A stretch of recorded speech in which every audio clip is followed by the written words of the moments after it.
The thing I love most about van life is that I am constantly out in nature, waking up to birdsong and fresh air and stargazing as I drift off to sleep. Hello my friends, welcome back to a day of van life with Christy. I am grateful for all of you that have been following along my YouTube journey the last couple of years, and welcome those of you who have now joined our little online community. You know, one of the biggest questions I get about van life in Australia is, why? Why choose to live in a van when I could have a house, a routine, all that so-called comforts? And honestly, it's because nothing compares to waking up surrounded by nature. The sound of the birds, the ocean, the smell of the bush after rain, it's like your soul just exhales. Every day feels like a new adventure waiting to unfold. Living in a van gives me freedom. Real freedom. I can chase the sunshine, park by a waterfall, or pull up next to the beach and have my morning tea with a view that most people only get on holidays. Sure, it's not always glamorous. Sometimes there's dust, mozzies, or a dodgy internet signal. But that's all part of the magic. It keeps me grounded and reminds me what actually matters. Simplicity, connection, and being present. Being out in nature helps me slow down and reconnect with my creativity. I paint, I film, I breathe, and I feel truly alive. So yeah, that's why I love van life. It's not just about the van, it's about the feeling of being free, being closer to nature, and creating a life that feels completely aligned with who I am. If you're new here, I share my solo van life adventures, wildlife encounters, and art from the road. So don't forget to like, share, and subscribe, and join me for the next sunrise. Gosh, that water is icy cold.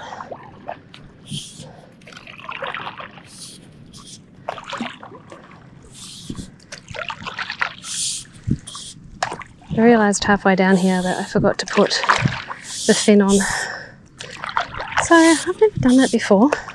We'll see if that actually makes a difference. I'm not sure if that's more of a surfer ocean thing that you need that for.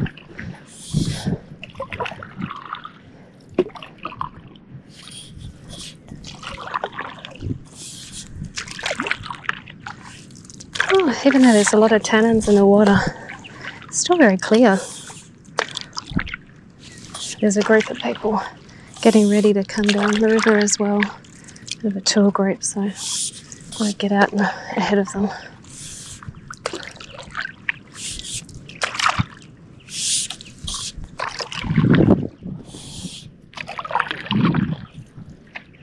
I love this river.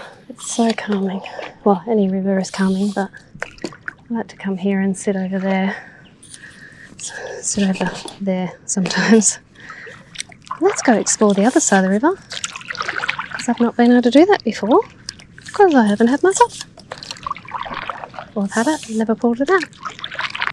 There are actually a couple of ospreys that live along here. Hopefully we'll see them today. I would love to take my zoom camera out on the sup, because there's so much I see that I'd love to be able to catch on film, but I am very stable on the sup, but I'm not really willing to risk few $1,000s worth of equipment. You see all these white-capped flowers in here? They're a death lily. That's what I know them as. They're not native to Australia. I think they're from South Africa, and they're a pest here, so they're prolific now in the southwest. There was a few when I was growing up down at Preveley here, but I see them now all through Dunsborough, yelling up. And they're poisonous, so they're not really good for the wildlife who eat them, although I'm sure they learn over time not to. But they're very difficult to get rid of. You can't just pull them out. There's a bulb underneath the ground, and so yeah, very hard to eradicate it from the area. Bit of a shame. It's introduced species are a big problem. I am noticing a difference without my fin on the back. My board is like going ski whiff all the time. So there you go. Something so small, have a big change. Normally the front end of my sup would stay a bit more straight. It's going to the side.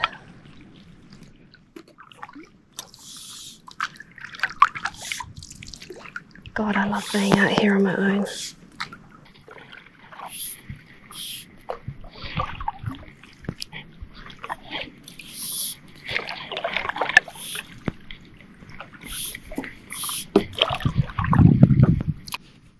We'll go this way around the island because there's a big cliff face I'd like to see on the other side.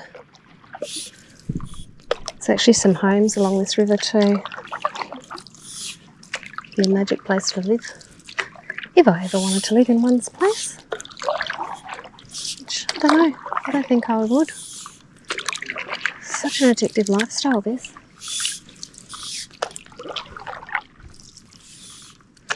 It's funny when you get round the bend and the sound of the ocean tapers off. It becomes a distant sound.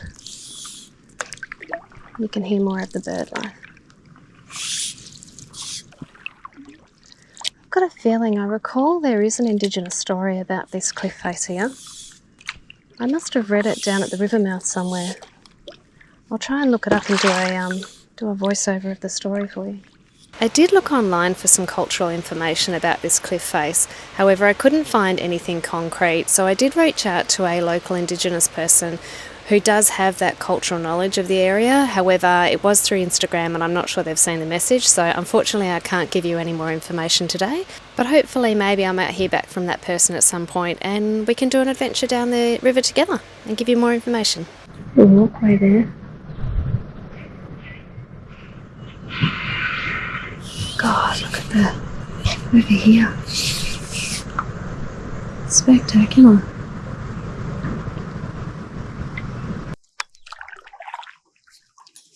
Oh, I can see the Osprey Nest. I think they've created it for them.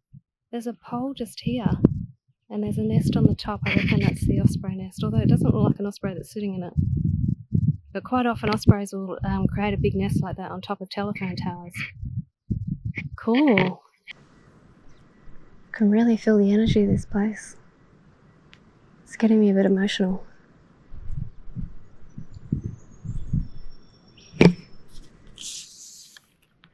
Water reflecting off the paperbark trees. So beautiful.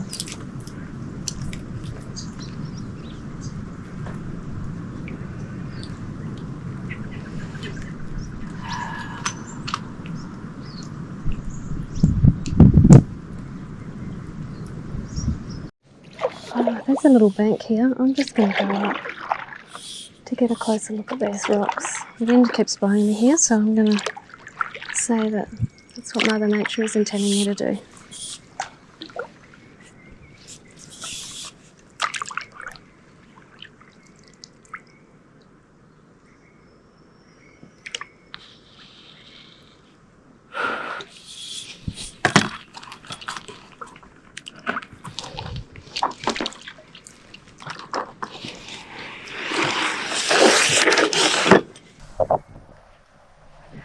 That death lily I was talking about.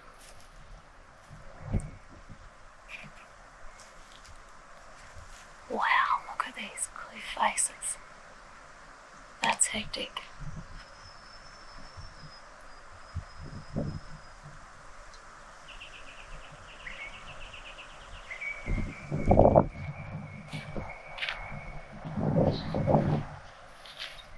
There is a path here, but I didn't bring any shoes with me. And it's quite long grass, so there could be snakes in there. God. Something about this place.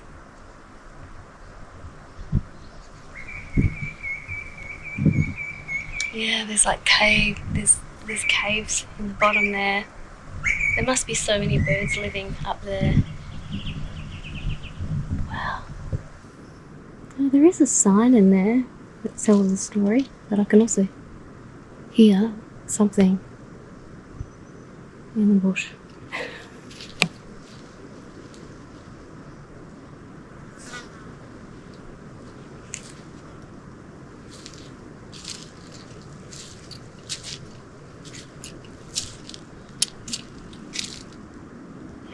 too overgrown for me.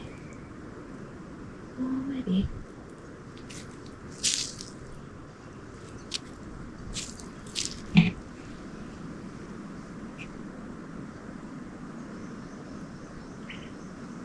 I can see a swarm of bees up there.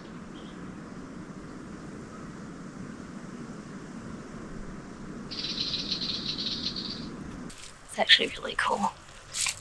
Maybe I'll come back one day with shoes on and have a bit more of an adventure. I really must find out the story of this place. I'm sure there is one. I can feel the significance of it.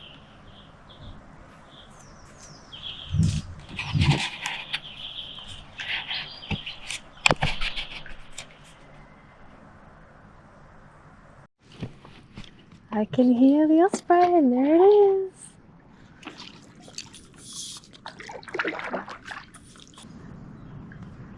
There's one of them sitting up the top there. I can hear it. Not right now. Let's get around the other side, get a better look. I just really need to get myself a little anchor. I can stay in one spot and show you because it's hard to paddle when I'm recording. Isn't that amazing that the council has built that specifically for it? Oh, not much wind today, but enough that it's making it difficult.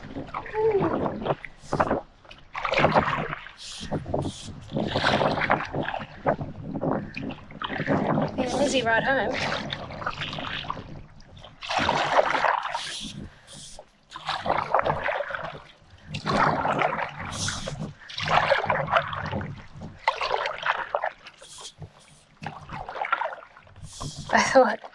I was trying to anchor myself so I could film the osprey. So I thought I'll just stand up in the water, and I put my feet in it, and they just completely sank into the dirt. So, ew, all squishy. I hate that feeling.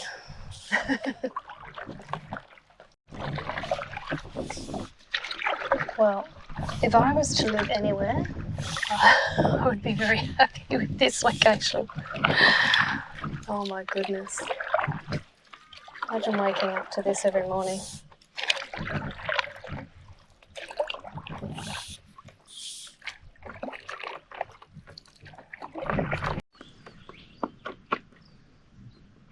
Try and keep a distance from the water birds. We can stay there happy. Look at these beautiful big homes. I love this one out here. It's got all the windows. I think if I had a big home like that, I'd want windows everywhere so I could bring the outdoors in.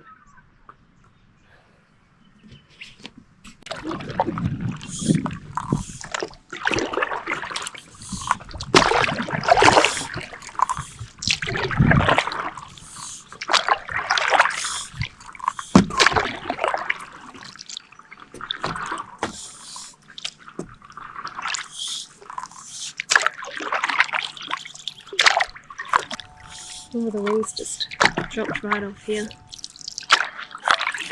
Oh, I wish I'd remembered to put my fin on.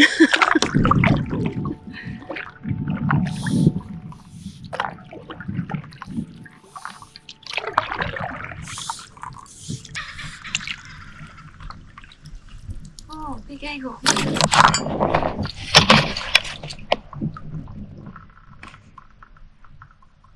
There's a kookaburra telling him off.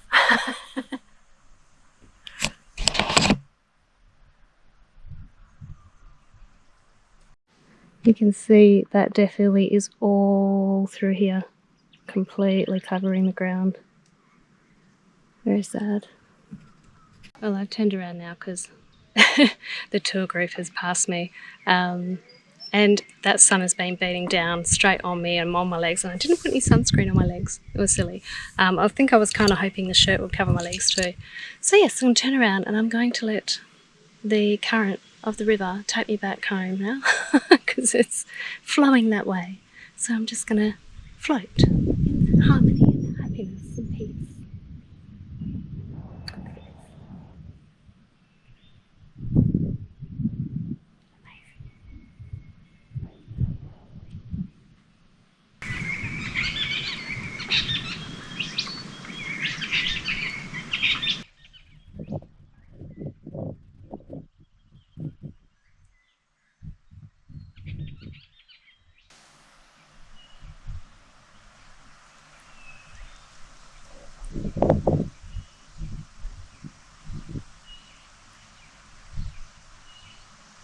When I get back to Queensland, one of the things I want to do is go back to Mosman Gorge, and you can float down Mosman Gorge on a SUP. It's a tour group that do it, but I'm not sure if it's something, because Mosman Gorge is a funny one. I'm pretty sure that's what it's called, Mosman Gorge. Anyway, I think it's like inland from Port Douglas. But I don't know how to get the SUP there if I was to try and do it myself, because it's quite hard to access. Like, you've got to go to the tourist bureau and get a charter bus out there. But anyway, I'll look into that, because that'd be pretty cool to float down through a rainforest.